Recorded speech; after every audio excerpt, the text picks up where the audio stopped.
የተወደዳችሁ የዛሬ ሰው ሚዲያ ቤተሰቦች እንዴት ናችሁልኝ? ዛሬ በዚህ ቪዲዮ በትከሻችሁ ላይ ሳታውቁት የተከመረውን ብዙ ከባድ ኮተት እናራግፋለን። በማንነታችሁ ላይ ለጥፋችሁት የምትዞሩትን አላስፈላጊ ታርጋ ወይም ታፔላ ዛሬ በአደባባይ ቀደን እንጥላለን። ይህ ሐሳብ ምናልባትም እስከዛሬ ከሰማችሁት መረጃ ሁሉ በተለየ መንገድ ነፍሳችሁን ሊያነቃቃ ይችላል። ዛሬ ማነሳው ሐሳብ ትንሽ ጠንከር ያለ ነው። ምናልባትም የሚያስቆጣቸው ሰዎች ይኖራሉ። ይህን ታርጋዬን ለምን ትነካብኛለህ? ያለዚህ ታርጋ የኔ ማንነት ከንቱ ነው ብለው የሚያስቡ ሰዎችን ክፉኛ ሊያስቆጣ የሚችል ሐሳብ ነው የማነሳው። ግን ደግሞ ግድ ነው። በማንነታችሁ ዙሪያ የተለጣጠፉ ብዙ ኮተቶችና ሸክሞች አሉ። እናንተን ዝቅ ያደረጓችሁ፣ ከሰውነት ተራውጥተው በጠባብ ሳጥን ውስጥ ያሰሯችሁ፣ ወደ ላይ እንዳታዩ፣ ወደ ቀኝ፣ ወደ ግራ፣ ወደ ታች እንዳታዩ አድማሳችሁን ያጠበቡ ብዙ ታርጋዎች አሉ።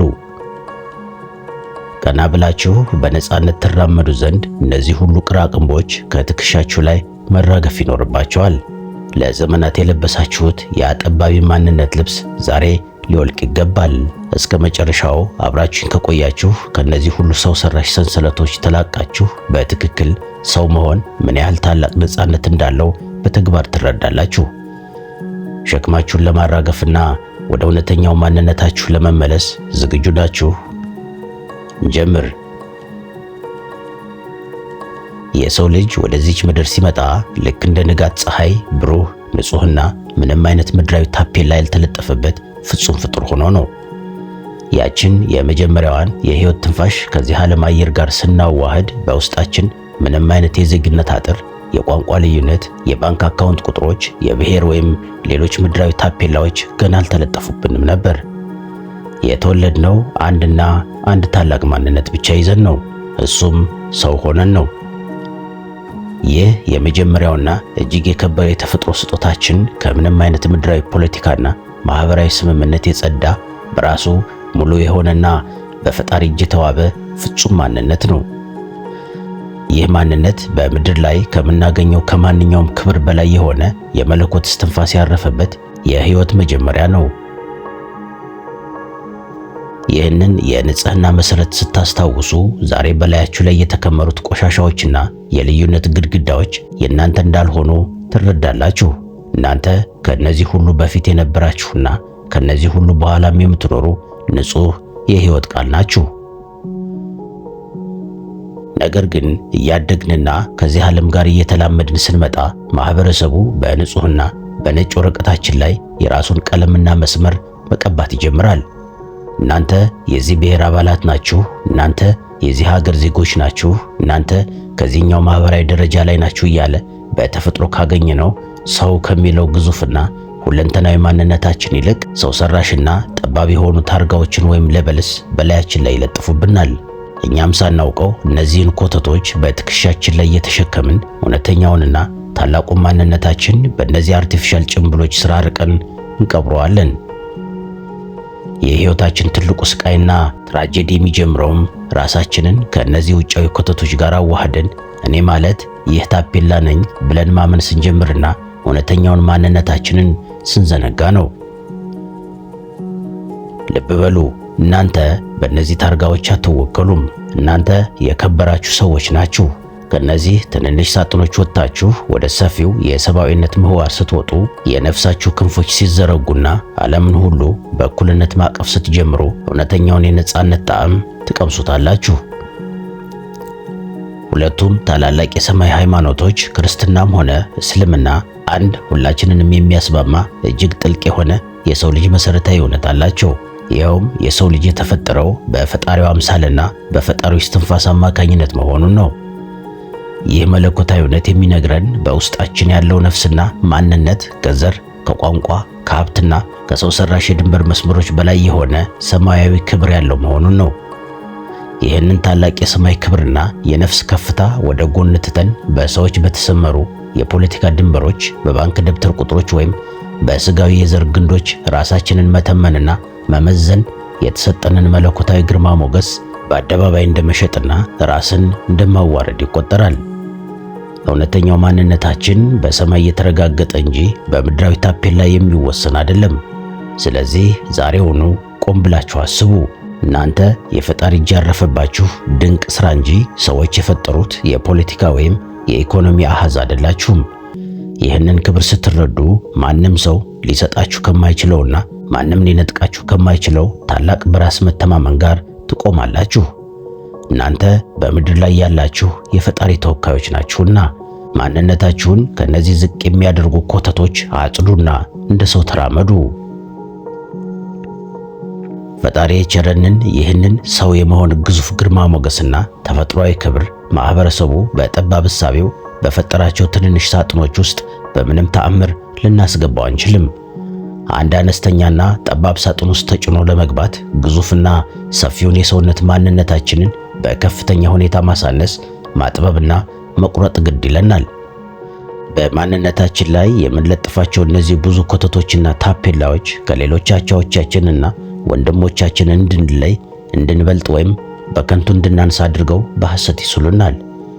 ነገር ግን ከነዚህ ምድራዊ መጋረጃዎች ባሻገር ወደ ጥልቁ እውነታ ስንወርድ እያንዳንዱ የሰው ልጅ አንድ አይነት ቀይ ደም ያለው፣ አንድ አይነት አየር የሚተነፍስና በመጨረሻም ወደ አንዲት ምድር አፈርነት የሚመለስ እኩልና የተከበረ ፍጡር መሆኑን እንገነዘባለን።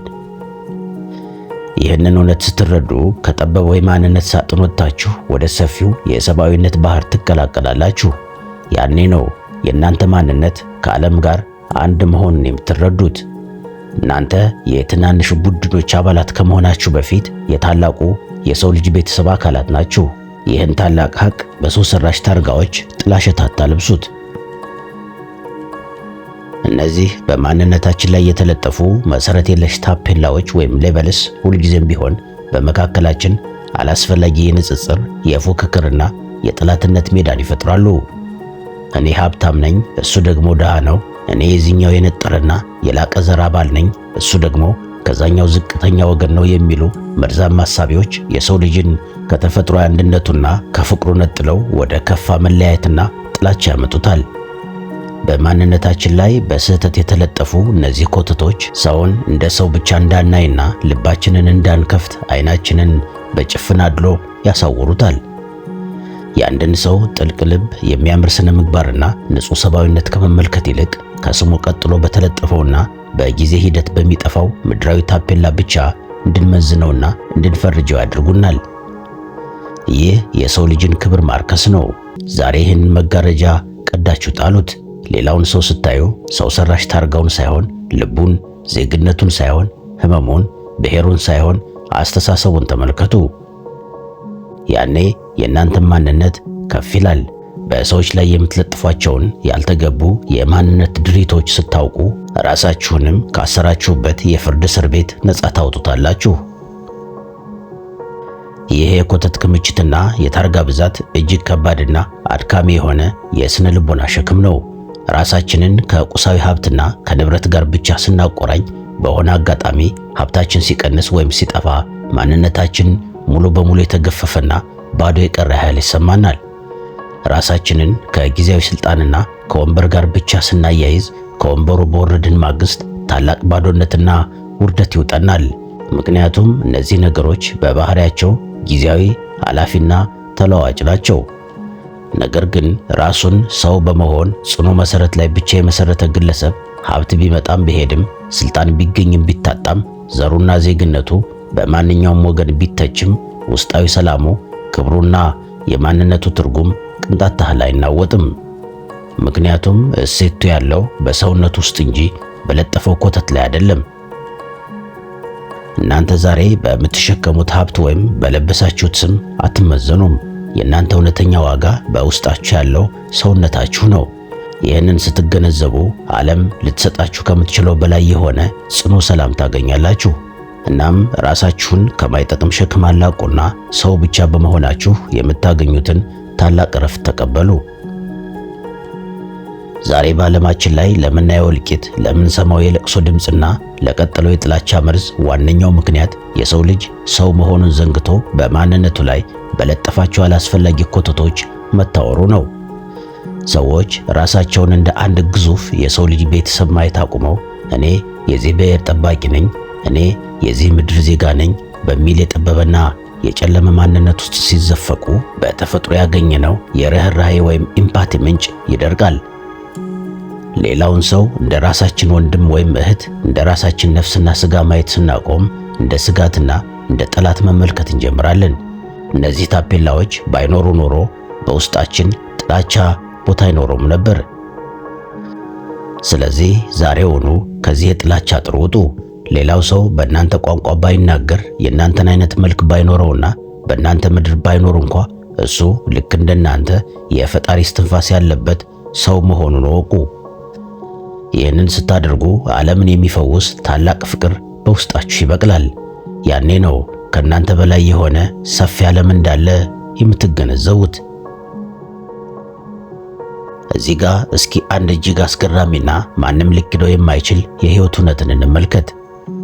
በሽታ፣ ድንገተኛ አደጋ ወይም የተፈጥሮ መዓት ሲመጣ የሰዎችን ታፔላ ፈጽሞ አይጠይቅም።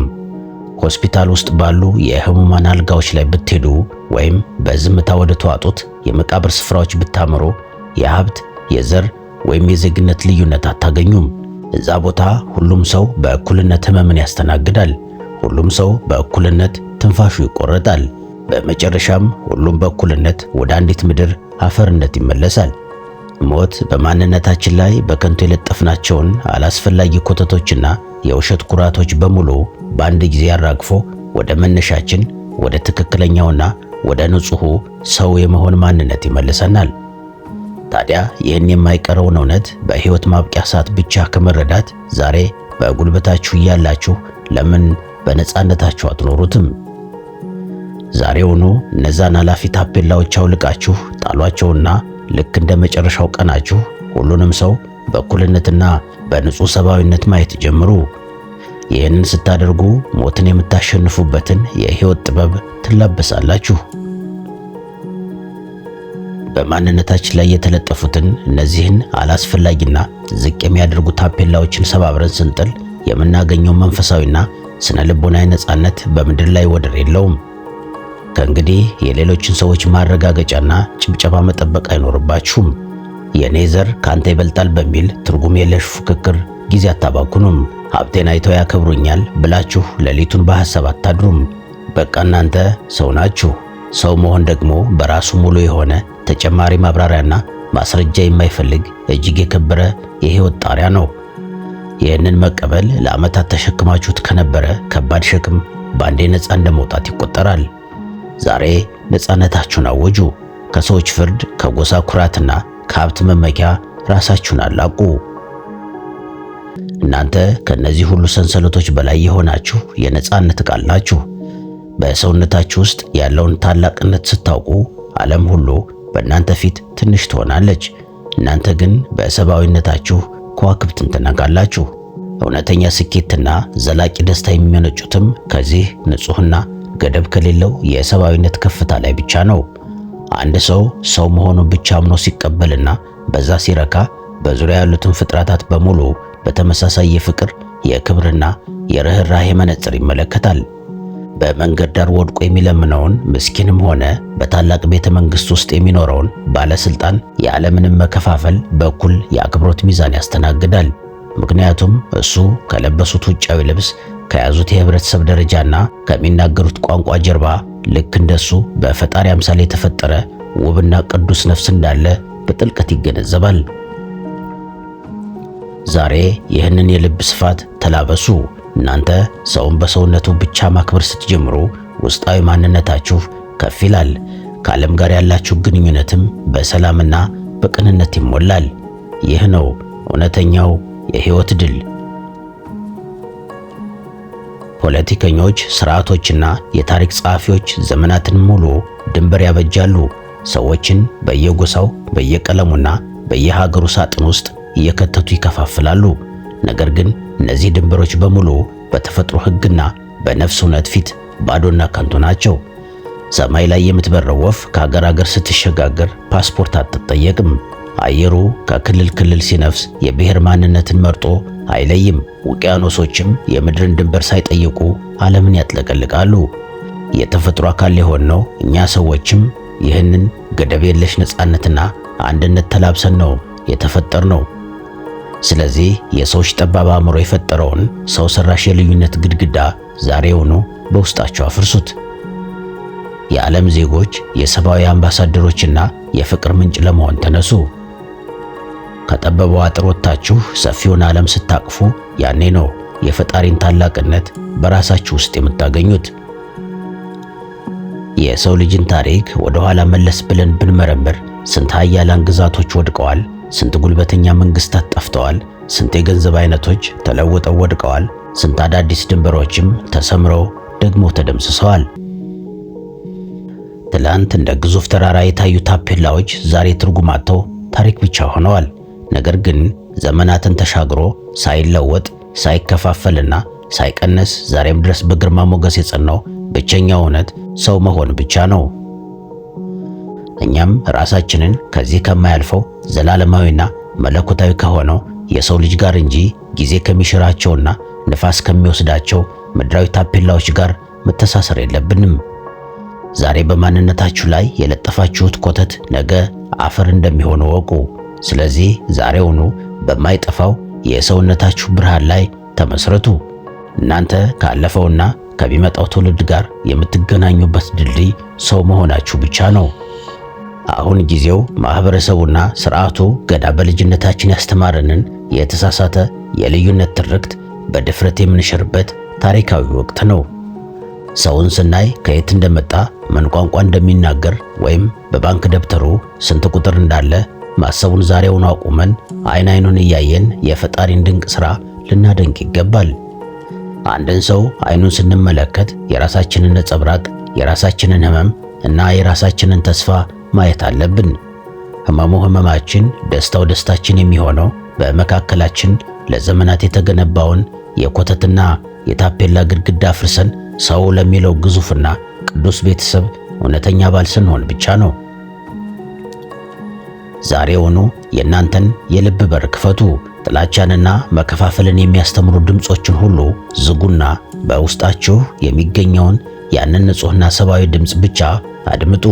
እናንተ ለሰላም ለፍቅርና ለአንድነት የተፈጠራችሁ እንጂ በጠባብ አጥር ውስጥ እንድትታሰሩ የተፈረደባችሁ እስረኞች አይደላችሁም። ይህንን ታላቅ እውነት በዕለት ተዕለት ሕይወታችን በተግባር መኖር ስንጀምር ይቅርታ ማድረግ ከምንገምተው በላይ ይቀለናል። ያለ ገደብና ያለ ቅድመ ሁኔታ ማፍቀር እንችላለን። ካለን ነገር ላይ ለሌላው ማካፈልም ትልቅ መንፈሳዊ ደስታ ይሰጠናል።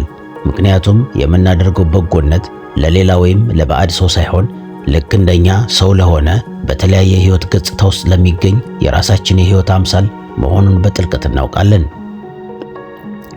በማንነታችን ላይ የተለጠፉትና አጥብቀው የያዙን ታፔላዎች ሲረግፉ ልባችን እንደ ሰማይ ይሰፋል፣ አእምሮአችን ከጭንቀት ይረጋጋል፣ ሕይወታችንም እጅግ ጥልቅና ሰፊ የሆነ ትርጉም ያገኛል።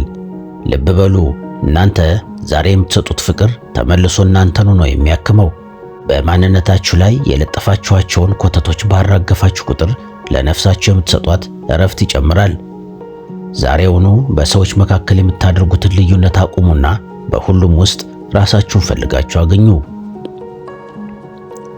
ስለዚህ ወዳጆቼ በማንነታችሁ ላይ ብዙ ኮተት አትለጥፉ። ራሳችሁን በጠበበው የዘር የዜግነት ወይም የሀብት ሳጥን ውስጥ አታስገቡ። እናንተ ከዚህ ሁሉ በላይ ናችሁ። እናንተ ከምድራዊ ታፔላዎች ሁሉ የምትልቁ ታላላቅ ፍጡራን ናችሁ።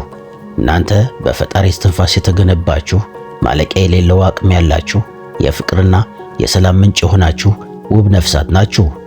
ምድር ላይ ያሉ ታፔላዎችን ሁሉ ለተጣሉበት የህብረተሰብ መድረክና ለጊዜያዊ ዓለም ተዋቸውና እናንተ ወደ ቀደመው ንጽህናችሁና ወደ ውስጣዊ ሰላማችሁ ተመለሱ።